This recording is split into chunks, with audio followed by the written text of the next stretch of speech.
Hey guys, welcome to SheKnowsArsenal. My name is Jessica. I'm your host. You can follow me on Twitter at JustinoTweets and at SheKnowsArsenal. It's the day before the day, isn't it? I'm so nervous, you guys. Honestly, like I don't think I'm going to survive this whole thing. It just feels so big, this game against Spurs, and I've been avoiding it all week. That's why we've been doing a lot of transfer talks and just whatever. But today we have to talk about the North London derby because this game could change a lot for Arsenal moving forward in the short term and in the long term, I think. It's a chance to finish above Tottenham. We haven't finished above them in a long time. So it's a small victory, for rivals to finish above each other, but we could qualify for Champions League and not have to go into the next two games with like so much fear and anxiety. So it's a big one, and we're going to go ahead and talk about it. And I'm happy to have you guys here with me, and so we can share this fear together. I am nervous as hell, you guys. Honestly, like I really am. So just to let you guys know, I'm I may or may not. I have to figure out like how I'm feeling at the end of the day, but I do think like I'm 90% sure I'll do it. I want to do a call-in show tonight after the games are done. So let me know in the chat box if you guys are interested in something like that. I just feel like maybe we need some sort of forum where we can just just talk about how we are, like how we're feeling, if we're confident, if we're not confident, how you think we should approach the game, that type of stuff. So let me know if you guys are interested in that, and I will set that up for after the games tonight around like 10 p.m. UK time. So let me know. But if you guys aren't interested, I won't do it, but I think you guys would be. Let's see who's in the chat. C. Wilder says, anyone got a spare son voodoo doll? I've broken mine. Happily Egg says, you won't need a voodoo doll so long as Arteta sets you up to stop the counter. Spurs are pretty much a one-trick pony. Hit on the break. Don One says, come on, you Gunners. Dade County, Florida says, park the bus and counter. Let Spurs bottle it against low block guaranteed. Look at their losses, low block frustration. Everybody's pretty much saying the same things. Pat, welcome. Thank you for being here. Tony says, this is literally a cup final. I'm more nervous for tomorrow than I was for Baku. I think it's because it's just Spurs, right? Like it's the fact that they're like our arch nemesis type thing. Matt G says, massive, massive, massive game. Come on, you Gunners. Exactly. It's a huge game. It really, really is. And I don't know. I just feel like I'm going to be sick. Like I really feel like I'm going to be sick. But you guys are all kind of talking about the same thing. Like, how do we beat Spurs? How do we set the team up so that we don't get exposed on the counter? So those are things we're going to discuss in a couple of minutes. But first, let's get into Arteta's press conference. Make sure you guys are liking the video and subscribing to the channel.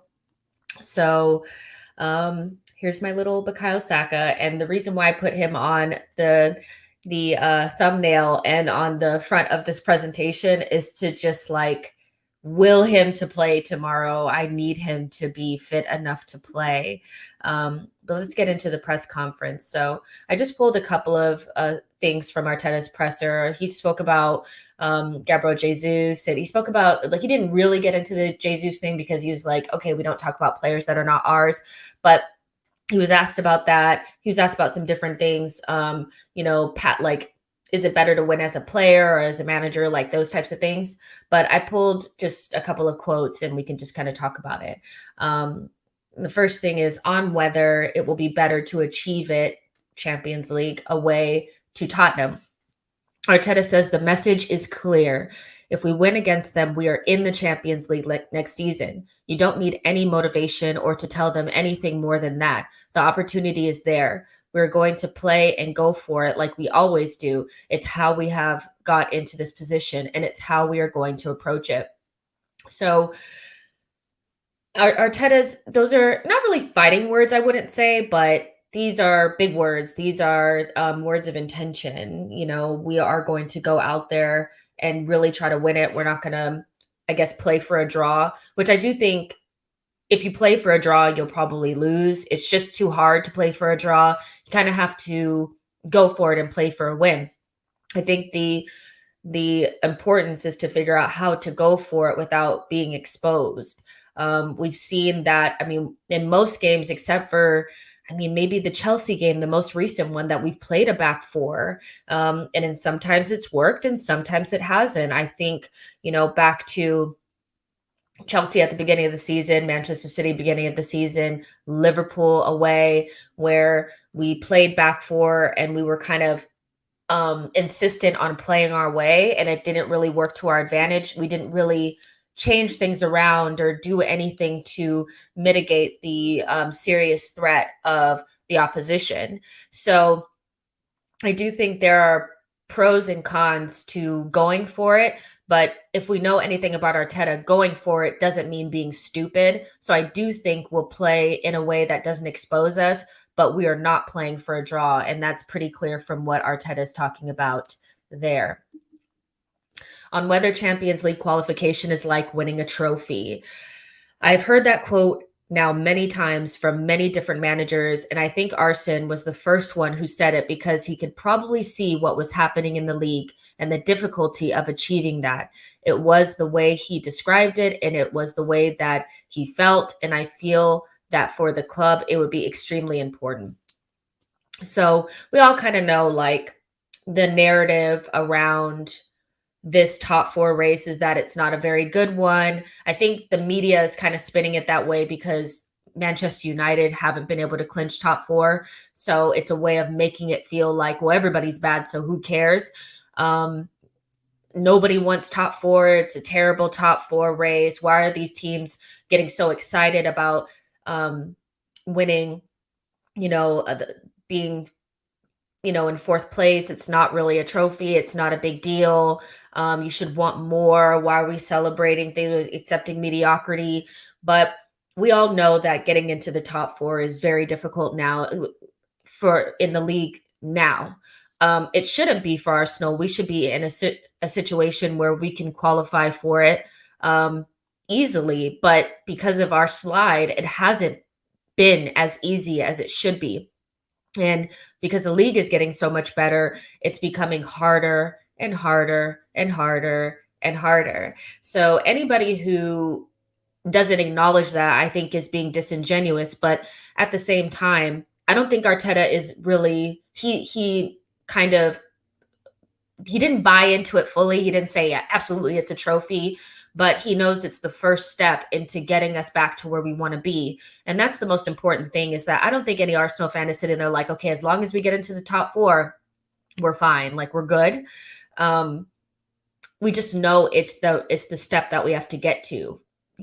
Playing in the Europa League is not going to really get you any closer to where you want to be. So I think that is really where we're at. We need to accomplish this first, and then you're able to attract better players. You have kind of like that clout back. If you're a Champions League team, you can attract the better players, get more money, and start to progress towards where we want to be, which is the top end of the table.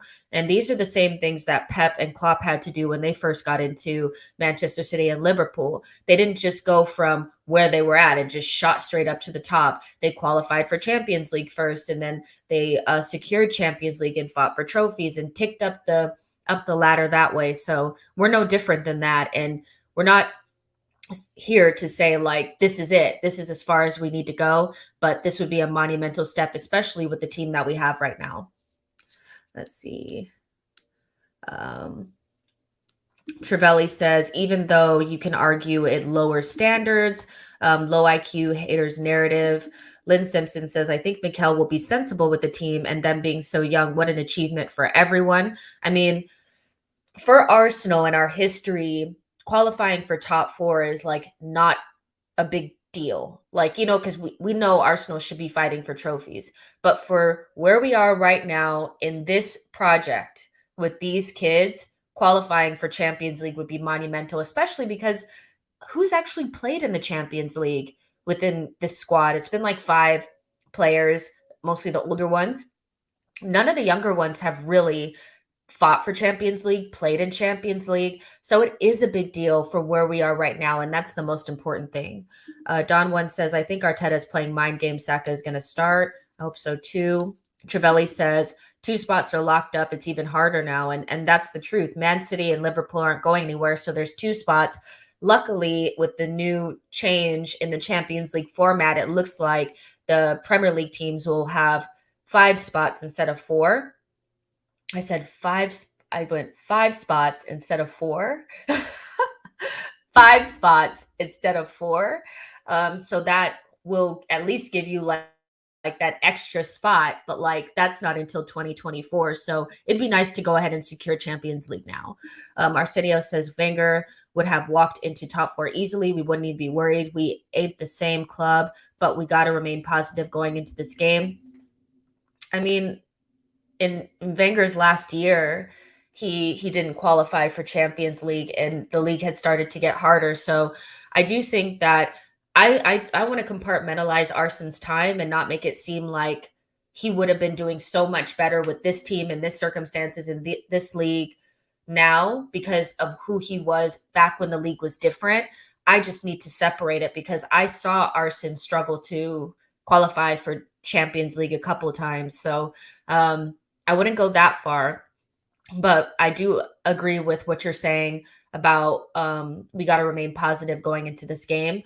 I think there is positivity around it. And what I am hoping is that kind of like that naivety that young, our players being so young, hopefully that naivety will override the fear.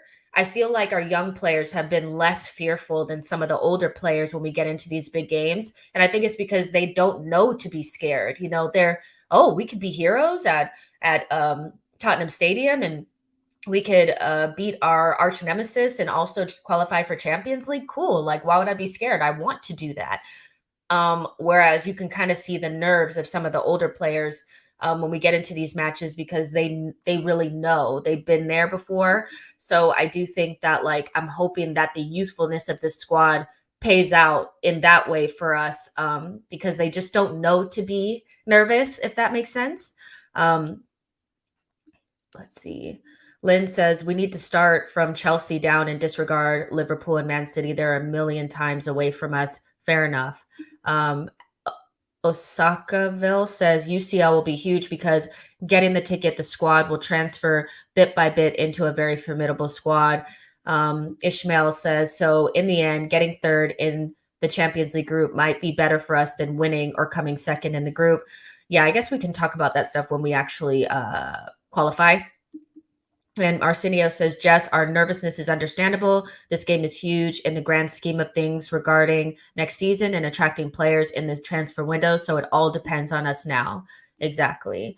And Trevelli says it's the ignorance of youth. That's what I want to see. I want them to just go out there and go for it instead of being scared. So let's talk about availability. So this is what Arteta said about Bukayo Saka and Ben White. He said, and with Ben, he is still a doubt. We have to assess him and see how he's feeling, which is much better. With Bukayo, it's the same. It's very difficult to rate with injuries. It's just how they feel today. And that's the last that we can assess them and try to get the feeling, basically. So, you know, that's not, on face value, that's not great news. Like, Bukayo Saka and Ben White are starters. Like, they're important players, and we're counting on them to be there. In my opinion, Saka is our talisman. He has taken it personally that Aubameyang is not here, and we need somebody to kind of take over that guy that can score in difficult situations and kind of carry the team. And to not have him, I think presents it presents a problem. It presents something we need to solve that issue because there's nobody like Bukayo Saka, and that's why he plays damn near every game. Ben White, similarly, because we need our four best defenders, and without him, we will end up playing one of Tavares or Cedric. And personally, I don't really want to see them play. I would prefer to limit the chances of a calamity. And I think that having your four best defenders against two world-class or, you know, 2.5 world-class forwards is better. But what I am hoping is that this is somewhat of mind games. Like, I want to see them on that team sheet tomorrow. I'm hoping it's kind of like when Vieira said Zaha would be out and then he played against us like the day after. But I really hope that this is just a little bit of mind games so that Conte doesn't really know what we're doing. But that being said, like, we will make the lineup based on these two being there or not, just in case. But yeah, that wasn't great news, was it? Lynn says, don't you think it's a smokescreen? It may be. It may be. BroPro98 says Bukayo Saka and Ben White will take 80 painkiller to play in the North London Derby. I mean, whatever little pain thing that they shoot them up with, they need to shoot them up with it. I mean, for real, for real. Lynn says, just one thing I will say about our young players is they have all played for their countries, and for players so young, I think this is what makes them fearless. Yeah, that's true. And they do have some good experience, like Bukayo Saka playing in the Euros. Um, who else? I mean, Gabriel has played a little bit for Brazil. Who's played at the top level are young players. Odegaard has played a lot for Norway, but they haven't really qualified for anything. ESR won the under 17 World Cup, so they do have some really good experience playing in some decent games. Travelli says, yes, they noticed. Okay, so you already said that. Craig says, I think they will both play. I hope so, Craig. I really do. Praise says, I think this game is won in the midfield. We control that. We think we win, I think. That low block can't transition if we disrupt that midfield. Yeah, I mean, we'll talk about key matchups in a second. I just think that, like, I have to say, I'm not sure that I personally think it's the midfield. I know the game is won and lost in midfield, but I think El Neni versus Xhaka is pretty good against Bentancur and Højbjerg. They're good, but they're not that good. So I think that's pretty comfortable there. I think it's going to be the battle of the fullbacks, to be honest, because both teams rely heavily on wide players to get free and to find Harry Kane, find Son. They rely heavily on their wing backs. We rely heavily on Martinelli and Bukayo Saka in wide spaces to open up our defense or open up defenses. So I actually think who we choose for fullback, how we deploy our defense, and how we stop them from getting service into Harry Kane and Son is so important. And I almost think we need to be the counterattacking side. I think we have to try to get them. I think we need to make them understand that the onus on them is to come out and play, and we're not going to go out there and play total football Manchester City style against you so that you guys can nick it off of us and kick it over the top. We have to be smart. Bro Pro says the only issue for us is left back. Is the left back position, as Tommy will play right back against Son. I mean, this is when you need to be able to clone people and clone Tomiyasu, because we need him on both sides. We need him on both sides. Ghost says, I think we need to be tactical and compact. We need to focus on counterattacking. I expect them to come at us and push upward. We need to let them make mistakes and make them pay by countering. And that's kind of what I think is like with Spurs. They're behind us, so they have to win the game. Not only that, they will be at their place, and their fans are not going to sit there and watch them sit back in a low block against Arsenal at home. They're going to try to push them forward. And I also think Conte will be arrogant, and he won't rate us the way that he rates Liverpool and the other teams. Fair enough.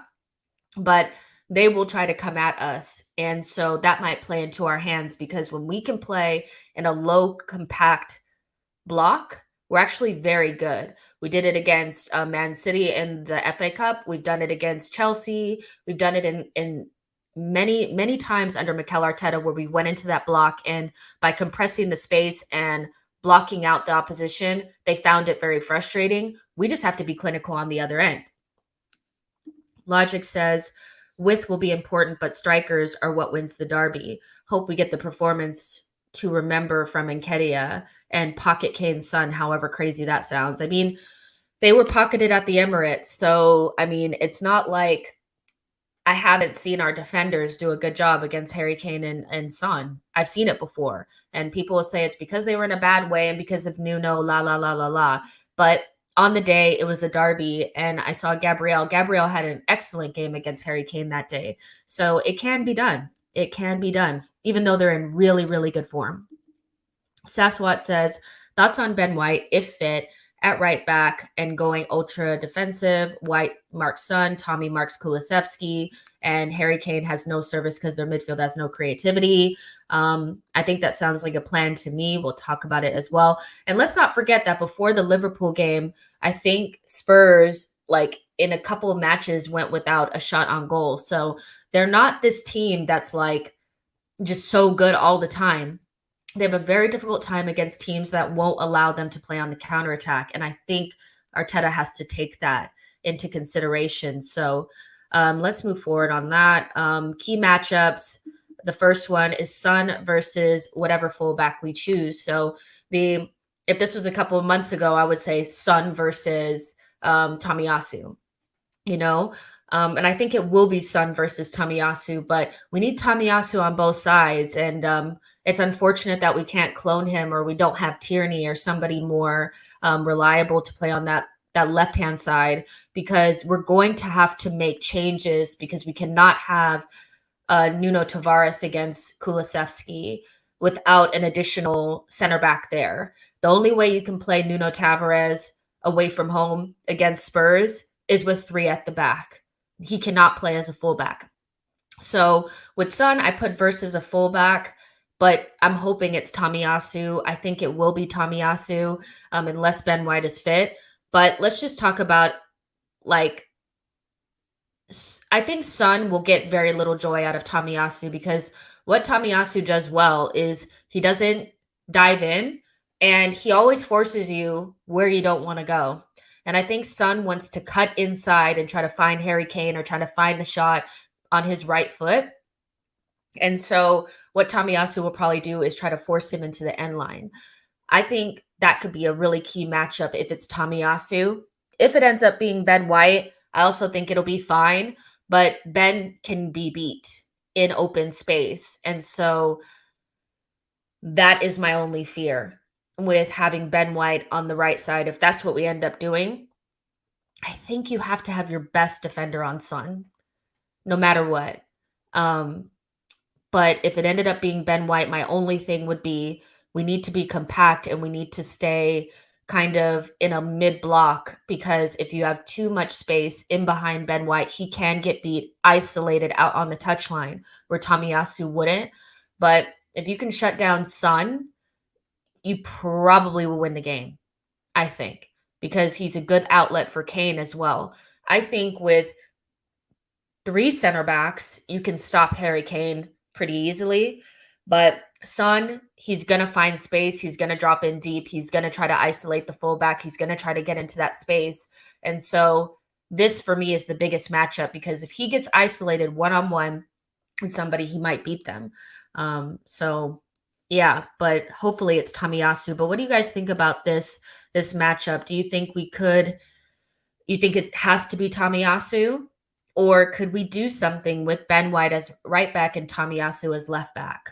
Or are you okay with Cedric? If Cedric plays, I think we lose the game. Let's see. Prey says, in the Liverpool game, they stopped the wingers by doubling up on them out wide, and the goals and opportunities came when Liverpool overloaded in the middle. That's why I think the midfield is key for us. Fair enough, that makes a lot of sense too. Ghost says, I also think that their players would try faking penalties and fouls. We need to stay disciplined, especially in our box, to avoid giving anything away. Spurs are desperate. We need to close them down. Xhaka.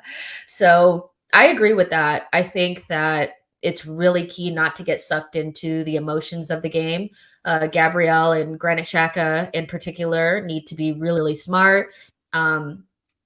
Because they're going to be flopping and diving and trying to manufacture red cards and penalties. And so we need to be really, really careful, especially because we're going to be away at their place. And so their fans are going to be really begging for it. So I think that's a really, really good point. And I feel like we need our best defenders back there. I think we need our best foot forward. I think everybody just needs to stay calm, because they're going to try.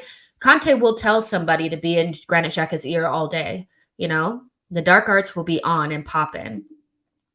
Captain Joka says Cedric will deal with him. Have faith. Plus, their play mostly comes from the middle and hand side. Son only gets it when they make the switch. Yeah, no, I hear that. I think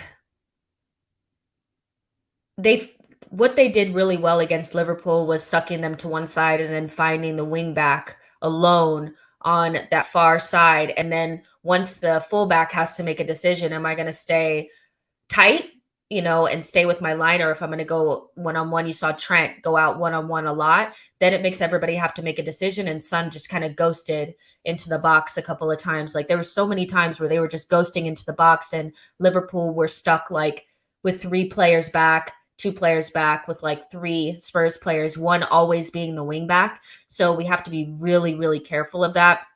We won't play as expansive as Liverpool did, but my fear is just them having the wing back and what like Son and Kulusevski doubling up on our fullback. That's kind of what my fear is. And then once you have to make the decision, if you make the wrong one, we're toast, you know. So it's their midfield doesn't worry me because I know they're going to stay pretty tight to that back three because Conte does not rate those players individually. He probably likes Romero, but he knows those guys that he has in the back need a shield. It reminds me of a lot of what Arteta had to do when we had Mustafi and like David Luiz and these guys playing in a back three/back five.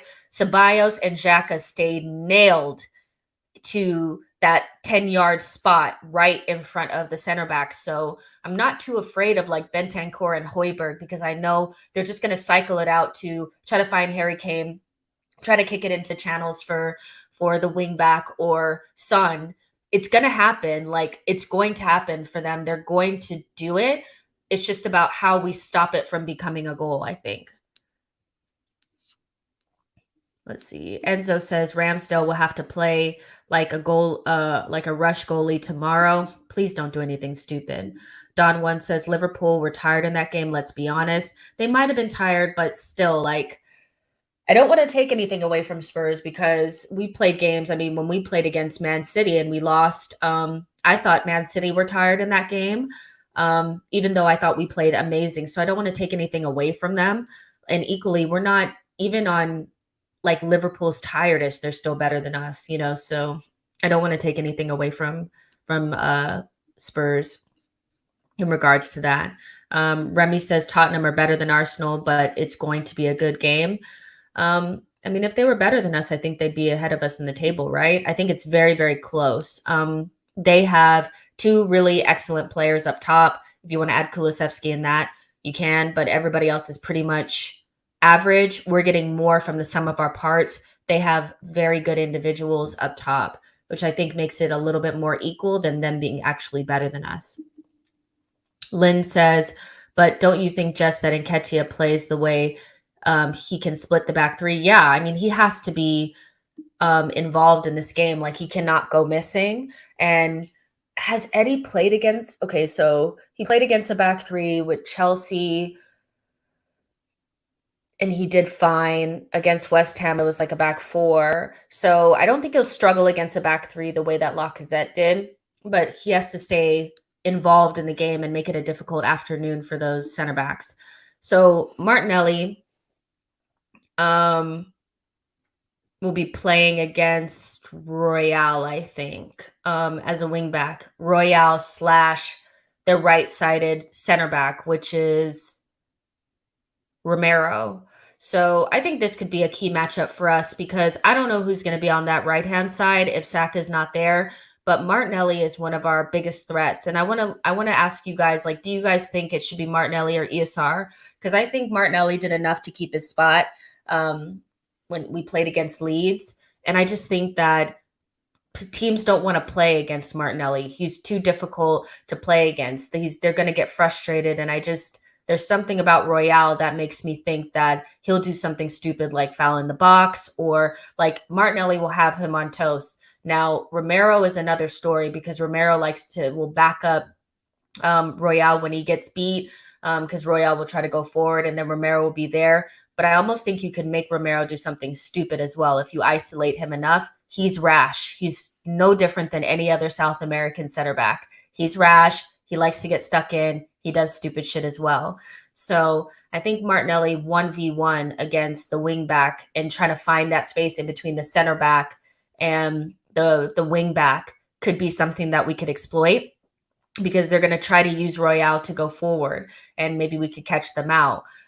I don't know if I obviously may have to bring in ESR if Saka doesn't play, but I just wonder how you still take advantage of that situation with ESR because he's not as good one-on-one, but maybe it's about finding him in space and near the box and making sure that ESR gets shots off as well. But I think that side is going to be really important because they will be keyed in on Saka's side if Saka does play. And we tend to then be able to use Martinelli as an outlet, and him 1v1 would be so good in that pocket of space in between their center back and full and wing back. Bro Pro says 98 says Martinelli is a 1v1 demon.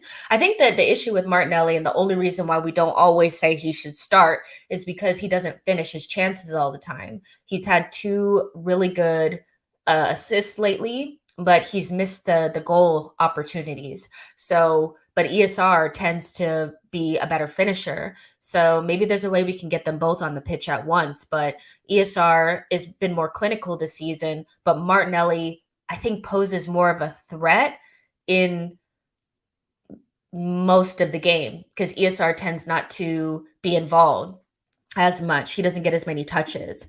Amir says, were Spurs really that good against Liverpool, or did Liverpool make them look better than they normally are? I hate not giving credit to the winning team, but Spurs is so, I don't know. I wouldn't want to take too much credit away from them. I'd rather go into this match thinking that they had a good game and then us trying to make sure that we keep them from having another one than thinking that they're shit and then, them turning us over or something. Enzo says, position Martinelli between those 2 clowns, Royale and Romero, and we win the game. If we stick Martinelli wide and trucking Royale, then draw is the best result. I do think that Martinelli versus Royale is a mismatch. He's not going to be able to stop Martinelli. He's just not.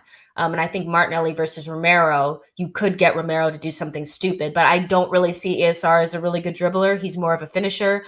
So there's a way to get them both on the pitch at once. Let's see. Yeah, Remy, we know that. But again, clinical finishing has them 4 points behind us in the table. So, Ghost says, if Arteta pulls this off tomorrow to qualify for Champions League at their toilet ground, regardless of whatever happens in the future, I will forever have something special for him in my heart. Fair enough. Sujay says, we have to take every chance we get because Spurs only dangerous on the counter. And if they get one chance, they will finish it. That's what we know. They're dangerous on set pieces. They're dangerous on corners. They're dangerous on the counterattack. Those are 3 things that we need to be very, very careful of. So I'm not saying Spurs are not good. I would say that they pose a huge threat that could be really dangerous for us. But equally, I still think that we can play really well against them. So Kane versus the center backs. So this depends on what center backs they are. But this is why I think I would opt for a back 3 and just match them up player for player, because I think that if you could get 3 center backs with one just their whole life being about just getting into Harry Kane, we can stop him from being influential in the game. He'll try to drop deep. He'll try to find passes and stuff like that. But we need somebody that will kind of follow him around. And that's where somebody like Rob Holding might come into play. Rob Holding for me is a big game player. He can get up for a game like this and get us over the line.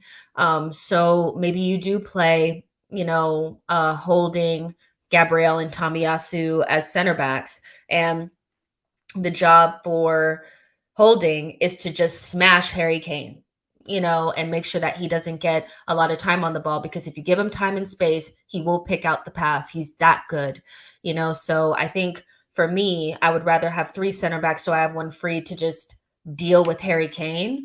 But I don't know what you guys think about it, but I think this is a Holding job personally, because he has that big game mentality. He can do it. He's probably not somebody you want to play day in and day out, but he'll know what this means and he'll follow directions.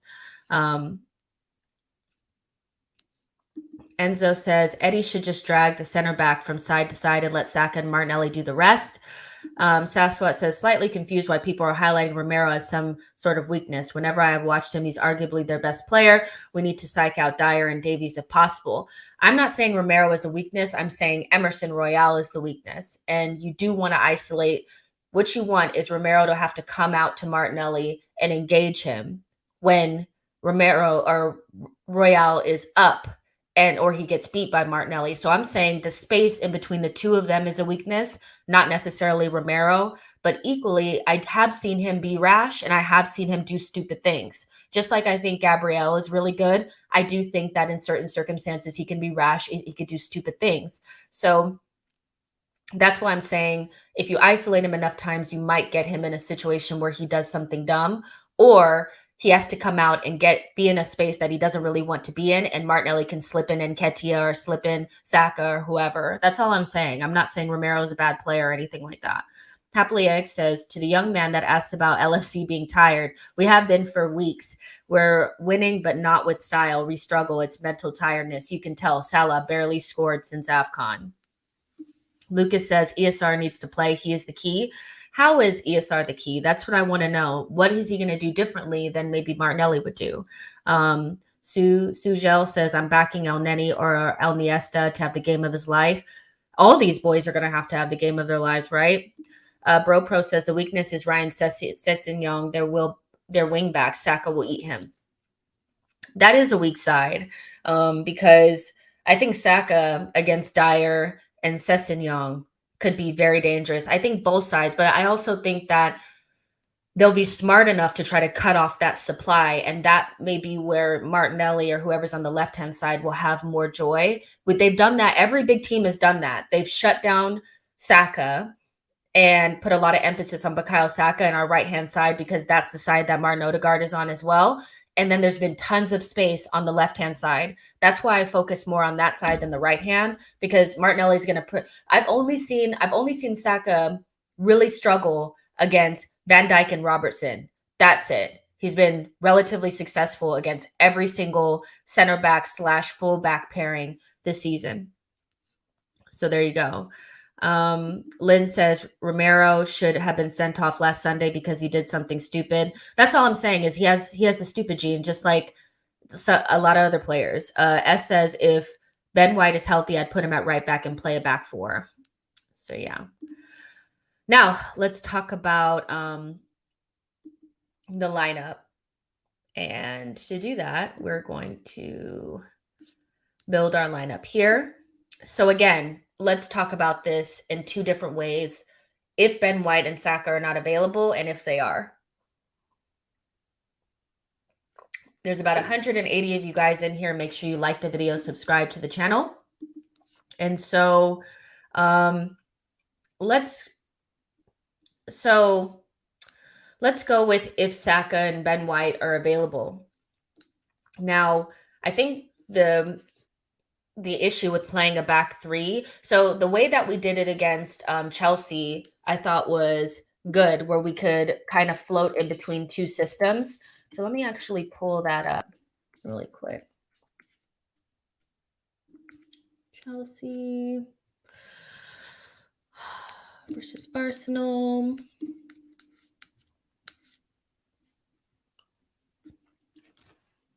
So basically, it was kind of like a back three because when Ben White would sometimes tuck in like a center back. So we basically had three center backs out there on the pitch with Ben White, Rob Holding, and Gabriel. So it would kind of shift. And then Nuno and Saka would become wing backs. And then Martin Odegaard, he always kind of played like a number 10, but you kind of saw him pinch off into the right-hand side. So we had a little bit of that flexible system going. And I can see us doing something like that because if you play like a traditional 3-4-3, I don't see how you get Martin Odegaard on the pitch. And I also don't see how we win the game without him.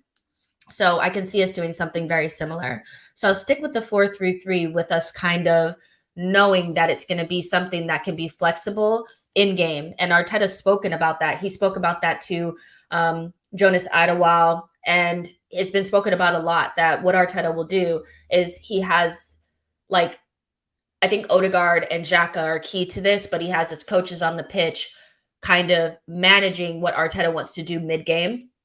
So sometimes we'll be in like a 3-back, sometimes we'll be in a 4-back, and it depends on what phase of play we're in and things like that.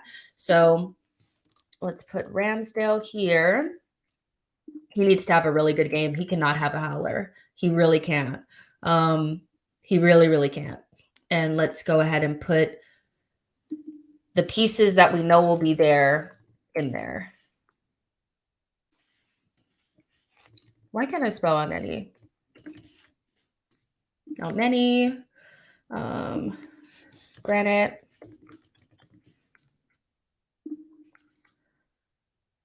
Odie. Okay. And then Ketia. Okay.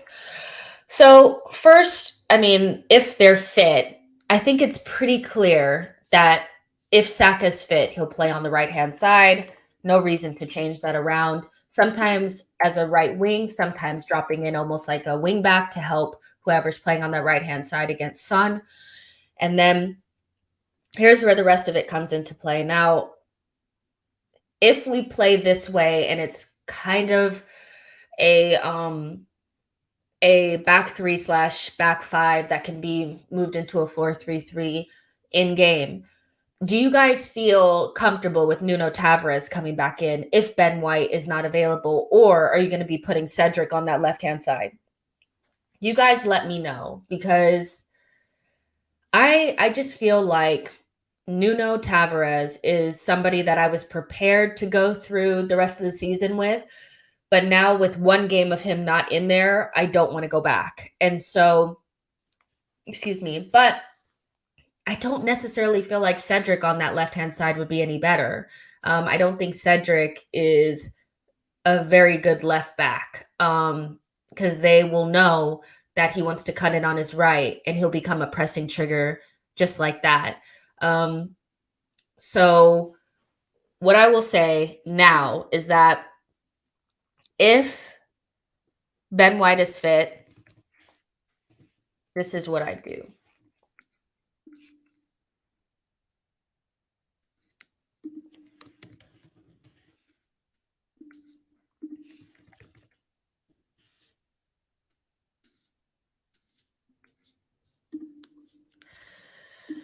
And then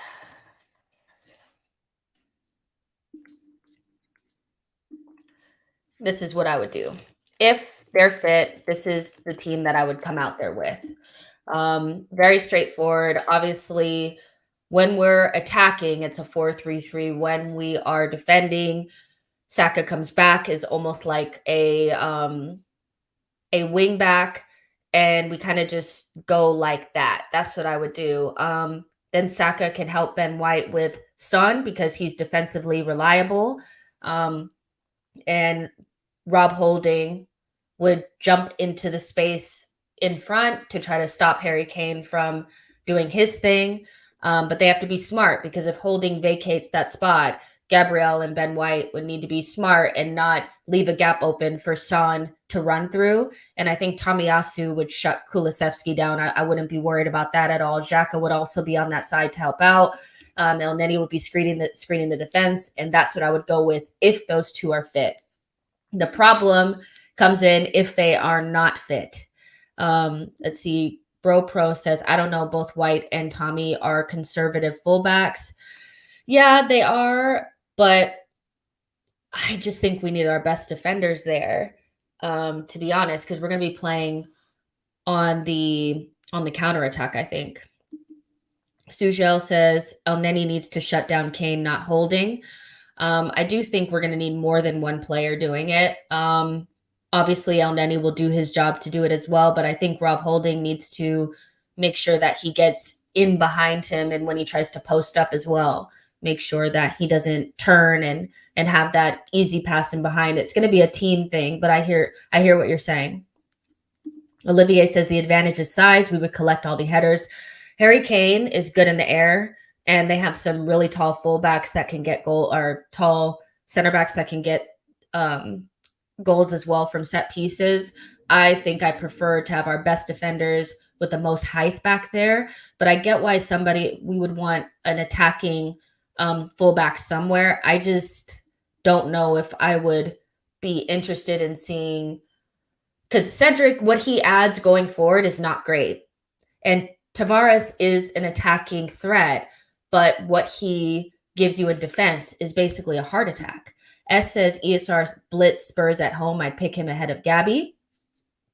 And there's also more calls for Smith Rowe instead. So we'll put Smith Rowe in there. So let's say Smith Rowe plays on the left-hand side. So what if Saka's not fit? What if it's not a smokescreen and Saka, is injured? What do we do then? I think you just go ahead and play Martinelli on the right. What are you going to do at that point? Martinelli can play on the right. He's played on the right before. Do you guys see Pepe being played? I don't think so. Captain Joka says, just don't forget we've conceded 1 goal from a corner all season. I have not forgotten, but I want to keep that. I really, really do. And I just don't think Cedric, I just don't want to see Cedric. I really, really don't.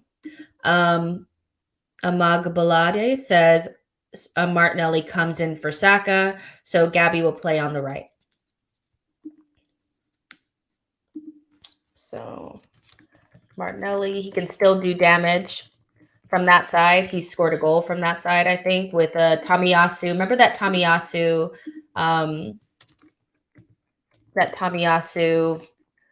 chip ball over the top to Martinelli against Newcastle? So maybe we'll see something like that again. So if Ben White is not fit, what do we do? I think easily that makes it this. So you can deal with wouldn't that be nice if you could just have Tomiyasu on both sides? But yeah, that makes it pretty much this. Ben White is out, so Holding would start. Gabriel on the left. And then on the left-hand side, do you risk it and put Nuno Tavares there, or do you put Cedric? I think they're both risks. I would go with Nuno Tavares. At least you would be getting something attacking, and ESR plus Nuno works where Martinelli plus Nuno does not. Xhaka would have a really big job then to make sure that he covers Nuno and ESR on that side.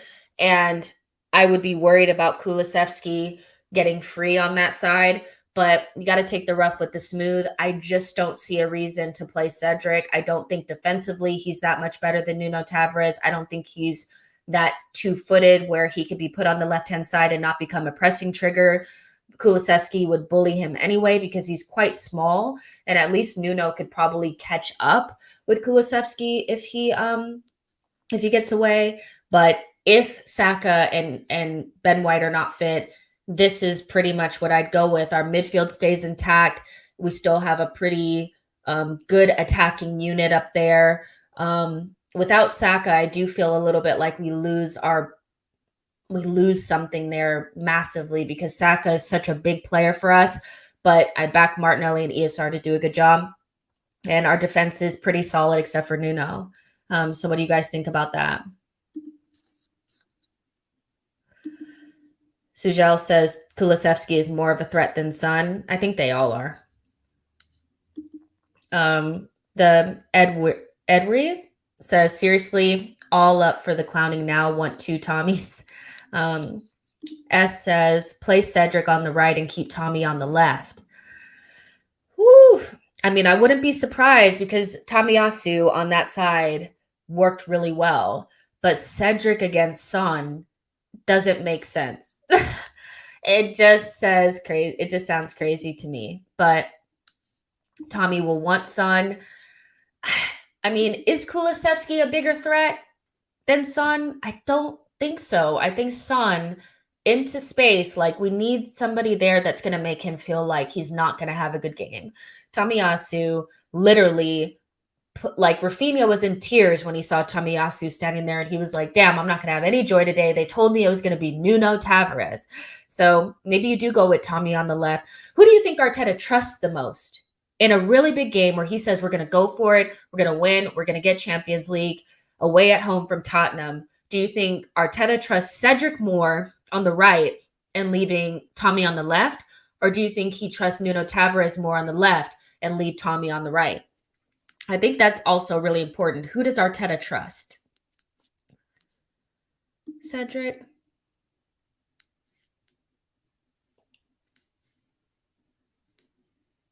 Bro Pro says Kulusevski is not fast. Kulusevski is not fast, but I don't see Cedric being a good matchup for him because he's too small. Kulusevski is like a 6-foot winger that's going to just body him off the ball. Pretty Candid says, unfortunately, I don't think he trusts Nuno. I mean, this is potentially the biggest game of Arteta's Arsenal career so far.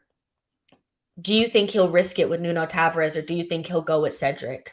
No one has trusted Nuno, says S. Happily Egg says Arteta trusts Cedric more than Tavares. Definitely doesn't trust Nuno. Yeah, so Tony says you need to cover Son's speed. Tommy is the only one I trust to solo with that job. It's just we're just not in a place where we can double Tomiyasu. We actually need him on both sides, but we can't. So I could see a scenario where Tomiyasu stays on the left and we see Cedric come back on the right, because you trust him more, but that's where I would hope that Ben White is fit, because Holding and Cedric against Son sounds very, very, very much like a mismatch to me. So I think in either scenario, we're going to be weak somewhere if Ben White is not available. But that's why I'm hoping that they can shoot him up with whatever type of like healthy juice. I don't know, just like, so he can be ready to go, because otherwise we're looking rank. Karumi says, we must play the same way like Tottenham played against the team on the counterattack. Tottenham need to win. I agree. BroPro says, they will hit a long ball to Son. Cedric won't defend any of that. Yeah, and so when Harry Kane inevitably turns around, or Bentancur gets that ball in midfield and they kick it over the top to Son, which if they see Cedric there, they'll continue to do that. Yeah, this is what I'm going to go with, you guys. I'm sorry. I mean, it's got to be Tomiyasu on the right. It's got to be. The only way I would say that it's okay for Tomiyasu to play on the left is if Ben White is there. No. Oh, God. No. No. Because you can't play Nuno. You can't play Nuno. Oh my gosh, this is so bad. Like, honestly, the more I'm looking at it, the more I'm like, okay, let me get off of this. I guess.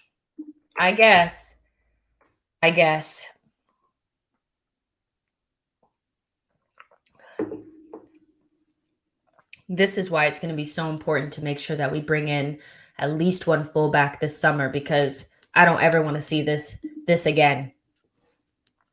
So Seawalder says, got to be honest, though, I don't think we'll win. From their point of view, they cannot lose this game. Well, Spurs are also the type of team where when there's pressure on them, they bottle it. So I think them having to win the game actually puts them at a disadvantage.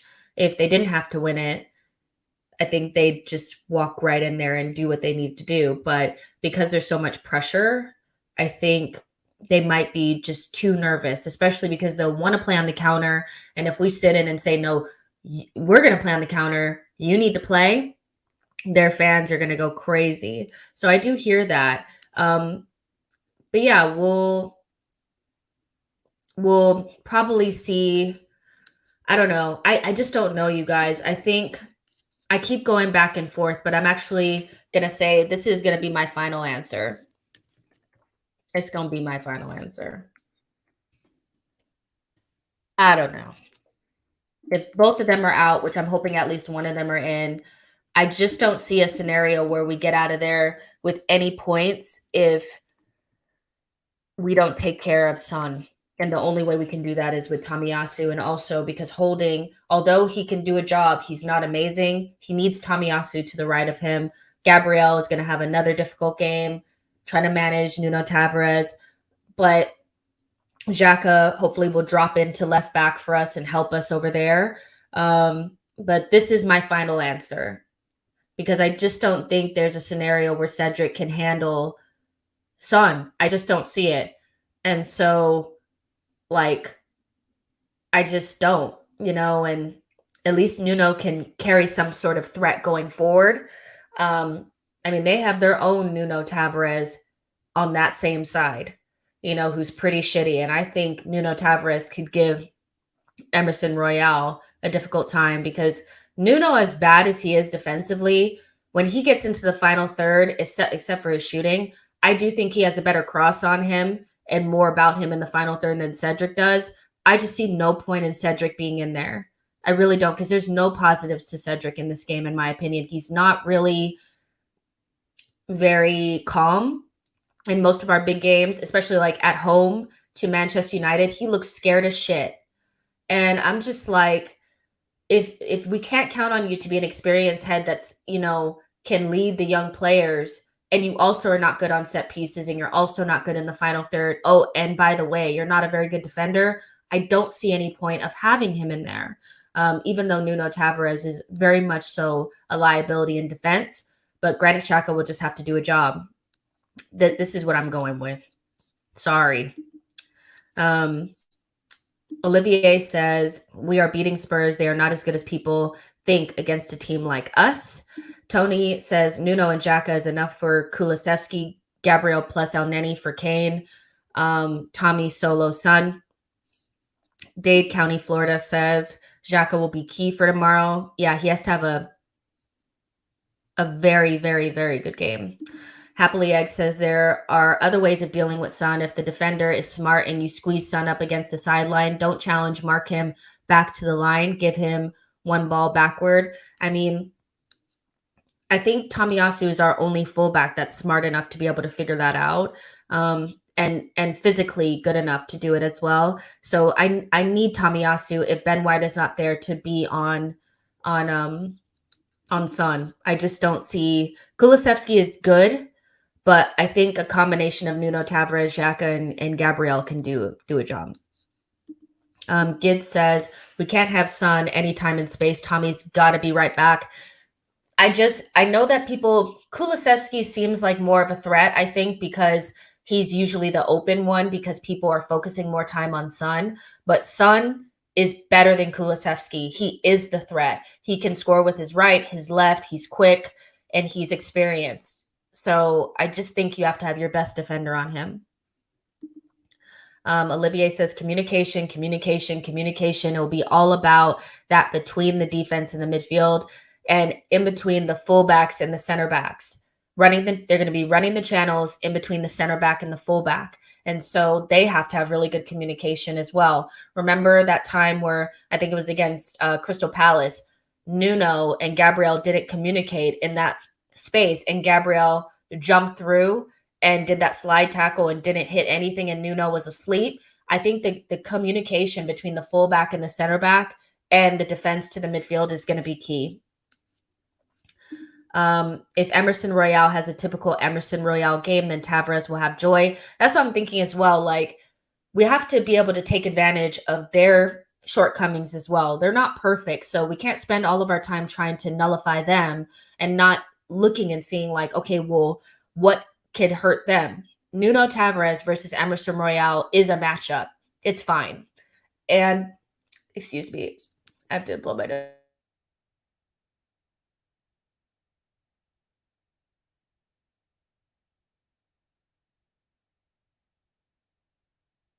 Sorry, guys, I have really bad allergies. So, and also ESR, he finds that good pocket in between the fullback and the center back as well. And if we get one chance, I think if we get one chance, I do think that if it fell to ESR's foot, he would put it in the back of the net. And that may just be what it is, just one chance. And so ESR will do fine. Nketiah, Martinelli, hopefully Saka's fit, but if he's not, I'm fine with that. Everybody has to have the game of their life. And the last thing that I just want to, before we get into predictions, that I want to touch on is Martin Odegaard needs to have an exceptional game. He just does. And my reason for that is because they're going to have probably a 3-4-3, and they're going to try to exploit us in wide areas. If we have a 3v2 in midfield, Martin Odegaard might have some space. He cannot go missing in this game. He has got to be that thread between the midfield and the forward line. He needs to be active. He needs to be involved. There's games where Martin Odegaard is front and center, and there's games where he just goes missing. And so we're going to need him. He needs to shoot. He needs to be confident. He needs to lead us on that pitch. Xhaka, Elneny, and Odegaard have to have monster games tomorrow. Everybody does, but they do, because they're going to have Xhaka is going to have to cover the left back. Elneny is going to have to make sure he marshals Harry Kane. Odegaard is going to have to make sure that on attack, we look potent. We cannot look like we carry no threat going forward. And I think we look threatless, if Odegaard is not playing well. So Martin Odegaard is somebody who may end up having space. If he does, then if he has a good game, I think we win the game. I really do. Enzo says, imagine if we had our strongest 11. If we had our strongest 11, I'd say I'd be really more confident that we go in there and we do a job. But even with our strongest 11, we still don't have a striker. But if we had Thomas Partey and Tierney, I wouldn't be worried about it at all. I wouldn't be that worried about it at all. Faz says, if Odegaard plays well, we win game simple. Lori Laker says they packed the middle against Liverpool, and I suspect they'll do the same tomorrow. Odegaard will be targeted, absolutely, and he'll find it really tough going. I think they'll play differently against us than they did against Liverpool, if I'm honest. If they pack the midfield and they try to keep Odegaard from finding space, then the space is out wide, and that's where Martinelli and ESR have to be active in the game. They can't mark everybody and keep everybody at bay. They'll have to, and if they come out and they try to push numbers forward, people will be open. And so when we're on the counter and we have the ability to spring fast, that's where Odegaard will find the space. Maybe not in possession. If we have a lot of possession and we're just passing around, yeah, they're gonna be on top of Odegaard. But in transition, when he gets that pass from Mo and Nenny or Ramsdale, whoever, turn and find that pass into Eddie Nketiah. And if they do try to mark Odegaard very heavily, Elneny can also hit those passes as well, as we've seen. So somebody's going to have to step up, regardless, no matter how difficult the game seems to be. Dade County, Florida, thank you so much for your super chat. Says, anxiety and Tavares are like peanut butter and jelly. Nuno does not give peace of mind in such a big game, rather Cedric. But Cedric also is a bag of nerves. As bad as Nuno Tavares was against Manchester United, I saw Cedric, somebody who's an experienced professional, look like he's never played a game in his life against a team where he's played with and against a lot of those players for 10 years. So I get that aspect. We're not going to have our best 11 if Saka and Ben White are not available. But because Son is on that right-hand side, unless they move him to the other side, which I don't see them doing it, Tommy has got to play on that side. He just has to. So we just have to figure something out. It's going to be hope for the best. There's going to be goals in this game. It's not going to be 1-1 or 0-0. It's just not. Tony says they will target Odie. He's going to have a tough game. They'll target him, but there'll be opportunities for him to on the counter to make things happen. In possession, no, they won't leave him open. But I'm just saying, in those moments where you have the opportunity to spring, I think he'll have some space there. Let's see. So let's go ahead and boop. Predictions. Get your predictions in the chat box. Let me know what you guys are feeling, what you're thinking. Again, after the game, if you guys, let me know in the chat box as well, are you guys interested in doing a phone-in show after these games end so we can kind of talk about the game more, have a drink, our nerves? If you guys are interested in doing that, let me know and I will set up the stream, because I haven't done a phone-in show in a very, very long time. And I feel like we might need to let out some of our anxieties and in that way. Olivier says 3-1 to the Arsenal. I see a lot of people saying 3-1. I don't know if it's going to be that easy, you guys.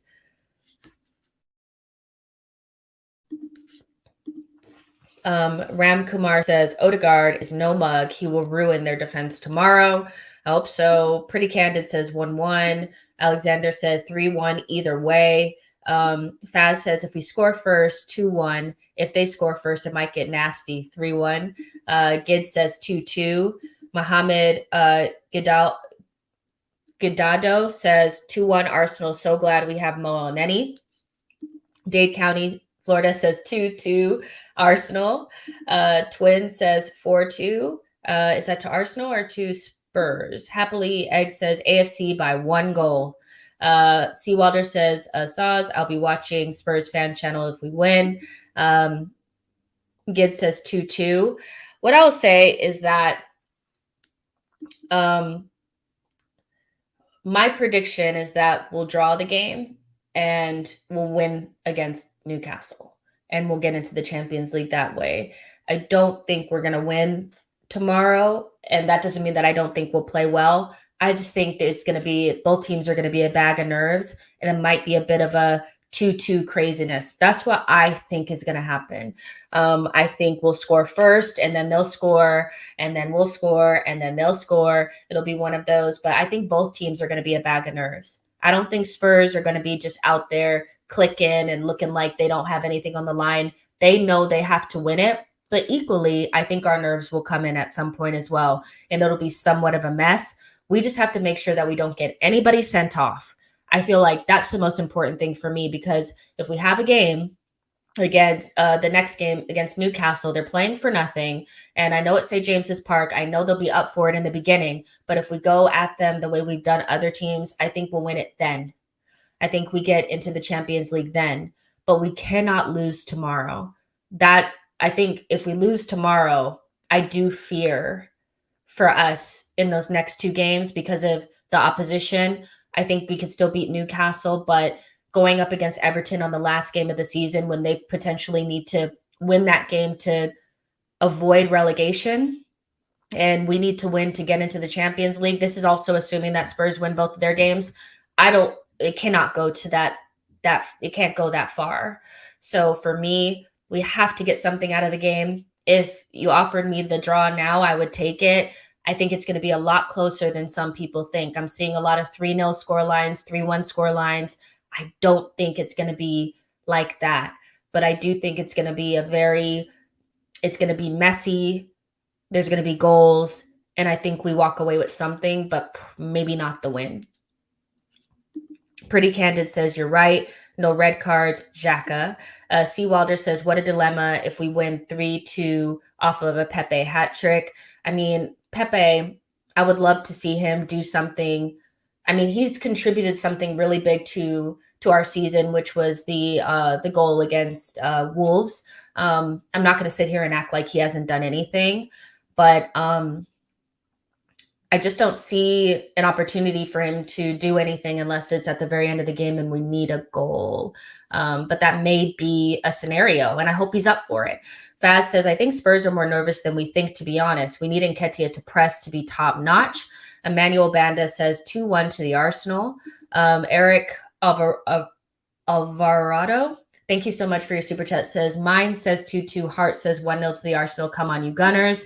Jamie Taylor says 1-1 draw. Olivier says we'll win tomorrow and hangover loss against Newcastle. If we win tomorrow, I don't care what we do for the rest of the season. Amira says 2-1 Super Tommy with the winning header from a corner in the last minute of the game for the drama, but my head says a draw. Yeah, exactly. Sujel says, at least Kane will go from playing in the Conference League to Europa League. Sujel says 3-2 to the Arsenal. XIXCuz says, Ben at right back against Son. Good luck. That's 2 penalties again waiting us. I don't think so. I don't think so. I think Ben White is smart enough not to dangle his leg out there, but I hear what you're saying. Ram Kumar says, who are Spurs? Why are we respecting these fools so much? I mean, in reality, like, you know, they're shit and they're the Spurs and they're Spursy and they're crap. But I also want to be realistic about, like, we don't have our best team. We're playing away from home. They do carry a threat. I think we do need to have a level of respect for what they carry as a threat. But, like, I still think that we're a really good team and we could get something out of this game. So I hear what you're saying. Like, you know, like, I get that it's like we're just supposed to say they're shit, but I mean, they finished above us like the last 5 seasons, so. Dade County, Florida says nothing, and just a super chat. Thank you so much. I really appreciate that. C. Wilder says, I'm going to be such an unbearable prick if we win. You won't be the only one. Trust me. Ghost000 says, I want to sign Harry Kane next season. I would love that. Faz says, you think Arteta is desperately to do it? You think Arteta is desperate to do it in their backyard? Might have an effect on how we approach. Would also make great Amazon documentary finale.